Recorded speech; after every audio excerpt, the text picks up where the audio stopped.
Salut à tous, est-il nécessaire de vous expliquer l'importance de ce match? À 3 journées de la fin, les taux se resserrent, le Racing se doit de s'imposer pour préserver ses chances de monter, mais surtout pour rester maître de son destin. Les 100 et or qui ne se sont pas encore imposés à domicile face à une équipe du top 7 seraient bien inspirés de commencer dès ce soir, et si tel était le cas, eh bien le remonterait à la deuxième place du classement à un point de l'adversaire du soir. C'est un peu le même topo finalement que la semaine dernière face à Laval, 3 points sinon rien. On risque en tous les cas d'assister à une opposition de style entre les deux Racing. Le nôtre, on le sait, aime avoir la possession du ballon et préparer ses phases offensives. Le Racing d'Alsace excelle lui dans le jeu direct, une caractéristique qui a montré que cela fonctionnait parce que le promu de National occupe aujourd'hui tout simplement la première place du classement avec 62 points. Ce même promu possède également la meilleure attaque du championnat, petit bémol. Quand même, les Strasbourgeois ont quelques difficultés à voyager, l'essentiel de leurs points étant pris à domicile. 41 points sur 62, soit à peu près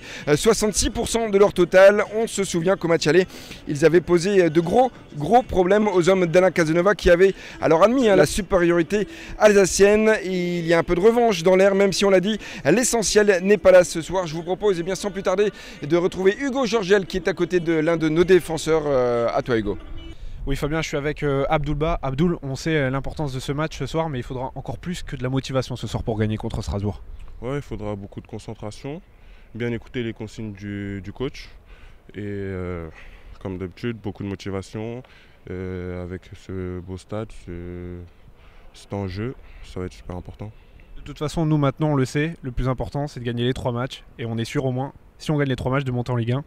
Voilà, il n'y a pas de calcul à faire, il faut gagner les 3 matchs, prendre chaque match comme ils viennent.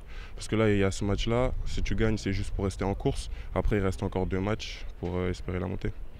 Voilà Fabien, je te rends l'antenne pour place à la compo. Merci Hugo et merci à Abdoul d'avoir répondu à tes questions. Tu le disais, on va passer sans plus tarder la composition des équipes. Alors c'est du grand classique en défense avec Nicolas Duchesne, notre capitaine dans les buts. De gauche à droite, Karim Hafez, Abdoulba, Jean-Kévin Duverne et l'inamovible Kenny Lala. 2 milieux récupérateurs, une nouvelle fois associés. Benjamin Bourigeaud et Djiman Koukou, 3 attaquants en soutien de Christian, le double buteur face à Laval. Les 3 soutiens sont donc de gauche à droite Abdellah Zoubir, Kermit Erasmus et Kevin Fortuné. Voilà, il me reste à vous parler des conditions de jeu. Il fait frais pour un mois de mai ici au stade Boulard de Lys. L'ambiance, elle sera chaude, 38 000 personnes ont joué à guichet fermé. La présence également de 1660 supporters strasbourgeois, en espérant qu'on ne les entende pas beaucoup. La pelouse est bonne.